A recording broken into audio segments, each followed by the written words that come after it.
सारी की deals only on पाक व्हील्स। वालेकुम पाक व्हीलर्स, मेरा नाम है सुनील मंज और मैं पाक व्हील्स वीकली के एक और एपिसोड के साथ आपकी खिदमत में हाजिर हूँ। आज की वीकली की सबसे पहली न्यूज़ तो ये है कि काफ़ी अरसे बाद पाकिस्तान में कोई मोटरिंग इवेंट जो है वो पिछले हफ्ते हुआ था, थल रैली। अगर आप अपनी गाड़ी बेचना चाहते हैं तो पाक व्हील्स पर अभी ऐड लगाएं। डे लाइट में पिक्चर्स लें, ऐड पर गाड़ी की मुनासिब कीमत रखें, गाड़ी की मुकम्मल तफसील लिखें और एक्टिव फोन नंबर देकर ऐड पोस्ट कर दें।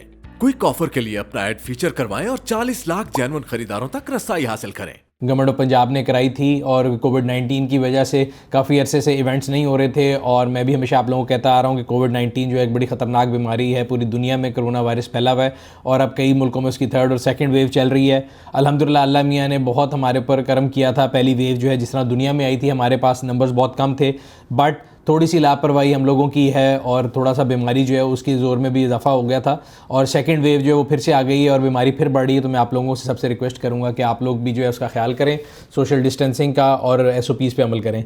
सो खैर, रैली पिछले हफ्ते हुई थी, संडे को थल रैली हुई थी और वहाँ पे SOPs को ज़रूर जो है मलहूज़ खातिर रखा गया था। वैसे भी मोटर स्पोर्ट्स जनरली एक डिस्टेंस स्पोर्ट्स है, इसलिए उसके इनेकाद में इतना कोई मसला नहीं आया। सिर्फ ऑडियंस जो है थोड़े बहुत उनके लिए प्रॉब्लम थी, बट उसके अंदर भी SOPs का जो है खास ख्याल रखा गया था। थल रैली के अंदर 9 कैटेगरीज में रेस हुई थी, जिसमें 4 जो कैटेगरीज हैं वो स्टॉक थी, 4 प्रीपेड थी और एक ख़वातीन की कैटेगरी थी।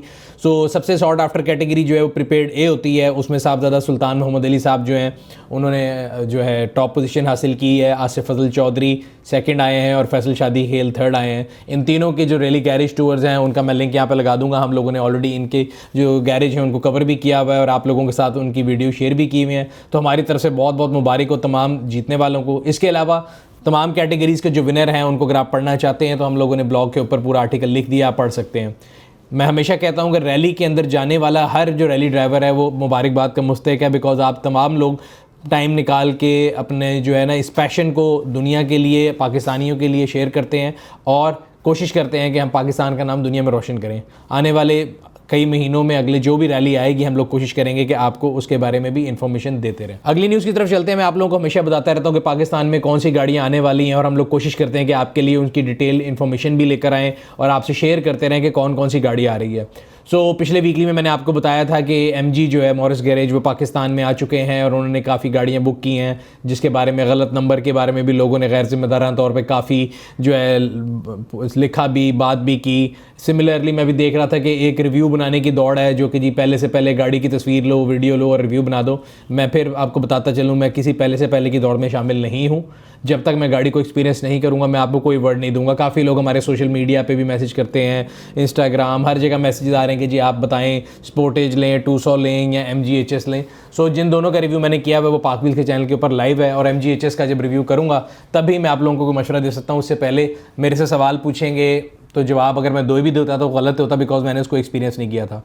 फिलहाल अगर आप जो है MG HS को एक्सपीरियंस करना चाह रहे हैं तो लाहौर के ऑडियंस के लिए बता रहा हूँ, बिकॉज इस्लामाबाद में और फैसलाबाद में और कराची में तो उनका स्नीक पीक रिव्यू जो हो चुका है। लाहौर वाले बड़े ईगर थे इस बारे में जानने को। तो लाहौर में पैकेजेस मॉल में 27 नवंबर से लेके तकरीबन मेरा ख्याल है एक हफ्ता उनका कोई फेस्टिवल है, उसके अंदर वो गाड़ी मौजूद है। आप टेस्ट ड्राइव भी कर सकते हैं और बुकिंग डिटेल और जो भी उनकी सारी डिटेल है वहाँ से हासिल कर सकते हैं।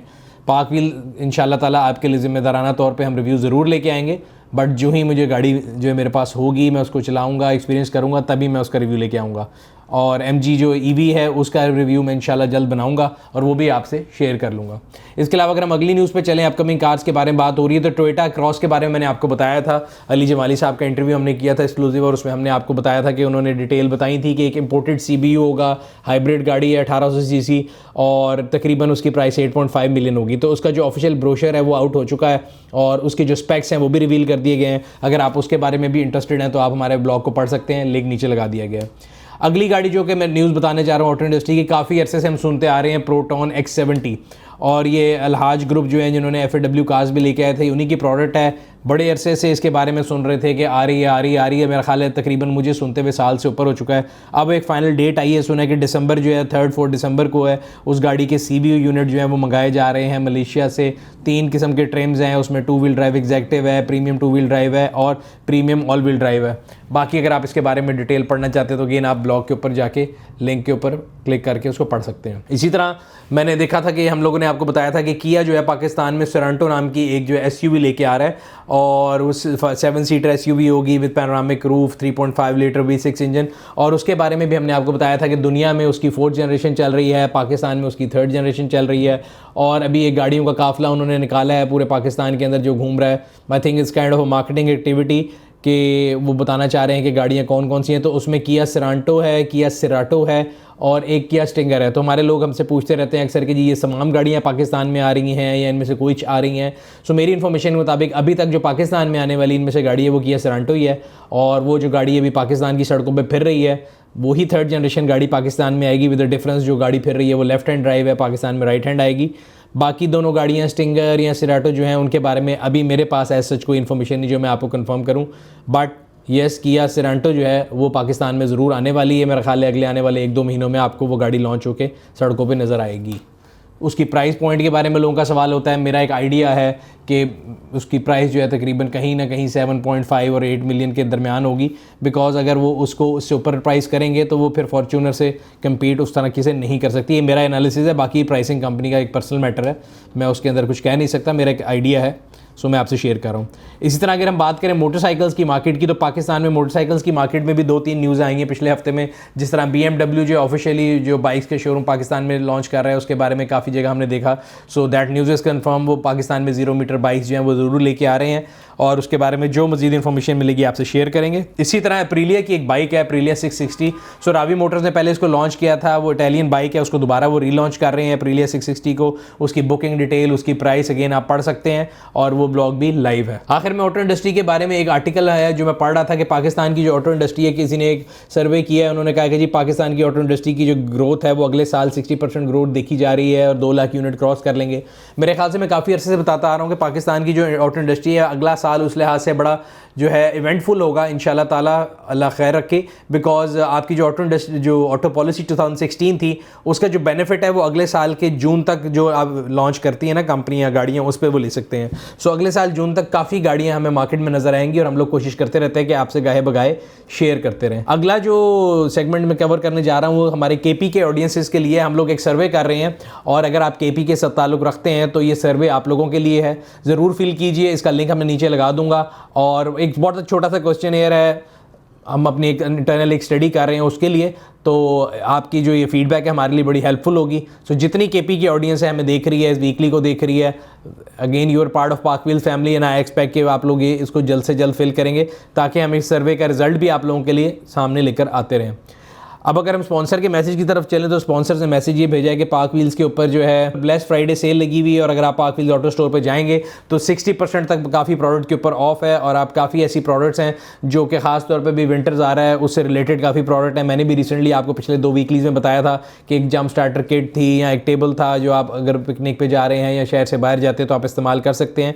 इसी तरह काफ़ी प्रोडक्ट ऐसी हैं जो आपके लिए बहुत यूज़फुल हैं और आप 60% जो ऑफ है उसका फ़ायदा उठा सकते हैं। तो अगर आपने अपनी गाड़ी की कोई भी प्रोडक्ट लेनी है तो पाक व्हील्स ऑटो स्टोर पे क्लिक करें और अपनी मर्जी की प्रोडक्ट जो है वो रिलायबल सर्विस के थ्रू विद क्वालिटी एश्योर्ड जो है वो हासिल करें। सो ये जो सेल है ब्लेस फ्राइडे की, ये 30 नवंबर तक है, तकरीबन 3 ही दिन रह गए हैं। तो अगर अब आपने अपनी गाड़ी की कोई भी प्रोडक्ट लेनी है तो जल्दी कीजिए और इस सेल का फ़ायदा उठाइए। आखिर में पब्लिक सर्विस मैसेज की तरफ चलते हैं। तो सबसे पहले आज के वीकली में जो पब्लिक सर्विस मैसेज में मैं बात करना चाहूँगा वो एड्रेस कर रहा हूँ मैं गवर्नमेंट को और बाब इख्तियार को, तमाम लोग जो जिन तक ये बात पहुँच रही है और उनका डायरेक्टली और इनडायरेक्टली इस चीज़ से ताल्लुक़ है।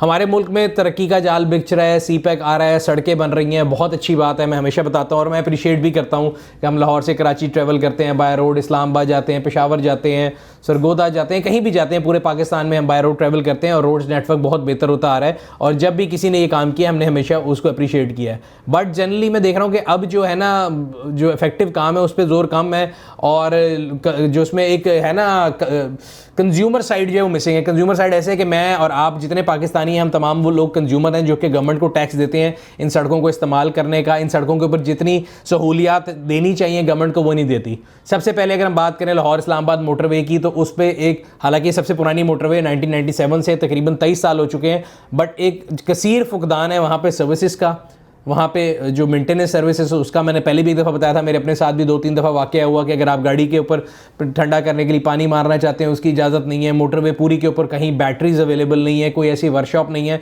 जो कि काम कर सके, और जो वर्कशॉप मौजूद हैं वो आपको लूटने में मसरूफ़ हैं। सो अगर आप में से कभी अल्लाह करेगा किसी अरबाब इख्तियार की गाड़ी ख़राब हो और उनको ये चीज़ फेस करनी पड़े, तो शायद उनको एहसास हो सके कि एक पाकिस्तानी किस कर्ब से गुजरता है। इसके अलावा दूसरा जो मोटरवेज़ के ऊपर ख़ास तौर पे भी जो लाहौर मुल्तान सेक्टर ऑन हुआ है या लाहौर से लेके सखर का जो सेक्टर ऑन हुआ है, उस पर अगर आप कभी ट्रैवल करने का आपका इत्तफाक हो बग़ैर किसी प्रोटोकॉल के, जिसमें आपको सायरन से गुजार दिया जाता है, आम आदमी की जो ज़िंदगी है कभी उसको गुजार के देखें तो आपको एहसास होगा कि मोटरवे का मकसद ये होता है कि आप लोगों का टाइम बचाएं, ईंधन बचाएं। मैंने ये पिछले तकरीबन 2 हफ्ते में 4 दफ़ा एक्सपीरियंस करके देखा है डिफरेंट टाइमिंग्स पे, दोपहर 2 बजे, रात 3 बजे, शाम 7 बजे और शाम 9 बजे, और मेरे पास तमाम क्लिप्स मौजूद हैं। वहाँ पे एक शुतर बेमुहाल एक रश होता है जब आप लाहौर पहुँचते हैं, या अगर आप मुल्तान से पहले अब्दुल हकीम पहुँचते हैं, और इतना ज़्यादा रश होता है कि वो कम अज़ कम आप जो पहले अपना टाइम बचा के आते हैं एटलीस्ट 45 मिनट्स आप उस रश में फंसते हैं। बट आपको उसकी कोई फिक्र नहीं है, ना कभी आपने इसके बारे में सोचा, बिकॉज आप जो हैं वो हूटर बजाते हुए आते हैं और निकल जाते हैं। और ये मेरे साथ कई दफ़ा हुआ, लास्ट में जब पिछले हफ्ते आया हूँ तो मैं 45 मिनट वहाँ पे मोटरवे के जो टोल प्लाजा के ऊपर जो है ना हमने ख्वारी बर्दाश्त की है। फिर जब हम लाहौर एंटर हुए तो एक आगे से पुलिस वाले साहब आए, उन्होंने कहा जी आप गाड़ी साइड पे करें, और पीछे से एक लैंड क्रूज़र सरकारी नंबर में आया और पीछे से पुलिस की गाड़ियाँ, वो करते हुए एंट्री वाली साइड से उन्होंने एग्जिट करा दिया। तो ऑब्वियसली उनको आम ज़िंदगी और आम इंसान की जो है टेंशन या जो परेशानी है उसका कोई सामना ना होता है, ना करते हैं वो। लेकिन मैं अपनी आवाज़ उठाता रहूँगा। मेरे ख्याल से ये एक बहुत जिसे कहते हैं नालायकी है। जो भी बंदा इसके लिए रिस्पॉन्सिबल है, बेशक वो NHA है, बेशक वो मिनिस्ट्री के अंडर आता है, बेशक वो FW के अंडर आता है, बेशक वो चाइनीज़ के अंडर आता है, आई डोंट केयर। मैं एक यूज़र हूँ, मैं टोल प्लाजा के ऊपर टोल दे के ट्रैवल करता हूँ, मेरे पे कोई एहसान नहीं कर रहा। सिमिलरली पूरे पाकिस्तान की जितने अवाम है वो टोल दे के टैक्स जो है उसके ऊपर सफ़र कर रहे हैं। They are your customer, you are suppose to take care of them. ना ये कि आप उनको लाइनों में खड़ा करके भेड़ बकरियों की तरह एक उनसे पैसा भी लें, दूसरा उनसे बदतमीज़ी भी करें। आपका जो वहाँ पे स्टाफ है इंतहाई बदतमीज़, इंतहाई गैर अखलाक और इंतहाई इनएफिशिएंट है। मतलब उनको कोई फ़िक्र ही नहीं होती कि गाड़ियों की लाइन लगी हुई है, आराम आराम से लगे हुए हैं, और वही मैनुअल सिस्टम दुनिया जहान में जो ऑटोमेट हो चुका है, हम मैनुअल पे लगे हुए हैं आज तक। एक टोल प्लाजा से आप निकलें और दूसरे से फिर पर्ची लें। आई डोंट नो कि क्यों एक ट्रस्ट डेफिसिट है। ये तमाम मोटरवे पाकिस्तान का हिस्सा है कि जी ये फ़लाना सेक्टर है तो ये फ़लाना सेक्टर है, इसको दुरुस्त करना मेरे ख्याल से बहुत ज़रूरी है। इसी तरह अगर हम बात करें तो मैं कल लाहौर में देख रहा था कि हर जगह बड़े बैनर लगे हुए थे जी, एक फ्लाईओवर और पता एक अंडरपास जो है लाहौर में बन गया है। तो पहली बात तो ये कि अंडरपास बना लेना कोई बहुत बड़ी जंग आपने नहीं जीती। दूसरी बात ये अगेन वहाँ पे आके देखें, मैंने कल रात को उस अंडरपास को एक्सपीरियंस करने की कोशिश की कि जी रिकॉर्ड टाइम में बना दिया। पहला बात तो रिकॉर्ड टाइम में वो नहीं बना, 8 महीने से 9 महीने हो गए, 3 महीने का टाइम था। दूसरी बात अभी तक वो सिर्फ दिखाने के लिए या पेपर्स में बना है। आएँ आके उस पर सफ़र करके देखें, जो इर्द गिर्द के अहले इलाके हैं उनकी सूरत हाल देखें। सिर्फ अंडरपास खुल गया है, बाकी जो जितनी टर्शरी रोड्स हैं जो साइड से आती हैं वो तमाम टूटी हुई हैं और आप वहाँ पर एक्सेस नहीं कर सकते। तो खुदारा लोगों की आंखों में धूल छोड़ना बंद करें, कोशिश करें कि आवाम के लिए वो काम करें जो कि उनके लिए फिजिबल हो। लिबर्टी गोल चक्कर को रंग कर देने से या एक जो है बाप बना देने से लोगों के मसले हल नहीं होते। लोगों के मसले रियल हैं और जब तक हम उनको कोशिश नहीं करेंगे देखने की, वो हल नहीं होंगे। सबसे आखिर में मैसेज आप तमाम लोगों के लिए जितने पाकिस्तानी हैं, अगेन कोविड-19 या कोरोना वायरस जो है हम अगर उसको सीरियस नहीं लेंगे तो वो कहीं भाग नहीं जाएगा, कहीं चला नहीं जाएगा। हमें कोशिश करनी है कि हम अपने आप को इससे सेफ़ रखें, सोशल डिस्टेंसिंग करें, SOPs पे अमल करें, मास्क पहने, हाथों को बार बार साफ़ करें और ज़्यादा क्राउडेड जगह पे ना जाएं। इकोनॉमिक एक्टिविटी एक रियलिटी है। मुझे और आपको तमाम लोगों को अपनी ज़िंदगी गुजारने के लिए काम करना है और हमें घर से बाहर जाना पड़ता है और हम जाते भी हैं। बट कोशिश करें कि जहाँ पे अवॉइड हो सका है, जहाँ पे आप ऐसी जगह जो बहुत ज़्यादा क्राउडेड है वहाँ पे जाना अवॉइड कर सकते हैं, या अगर आपको जाना पड़ता है तो आप SOPs पे अमल करें ताकि आपकी और दूसरों की ज़िंदगी सेफ़ रहे। ये था आज का वीकली। अगर आपको पसंद आया लाइक करें, कमेंट सेक्शन में अपनी राय से आगाह करते रहा करें। अगर अभी तक आपने हमारे YouTube चैनल को सब्सक्राइब नहीं किया, सब्सक्राइब करें, बेल आइकॉन पर क्लिक करें ताकि आपको हर आने वाली वीडियो के बारे में नोटिफिकेशन मिलता रहे। ये था आज का वीकली। आपसे अगले हफ्ते में फिर मुलाकात होगी। तब तक अपना और अपने गिरदोनवा के लोगों का ख्याल रखिएगा। शुक्रिया।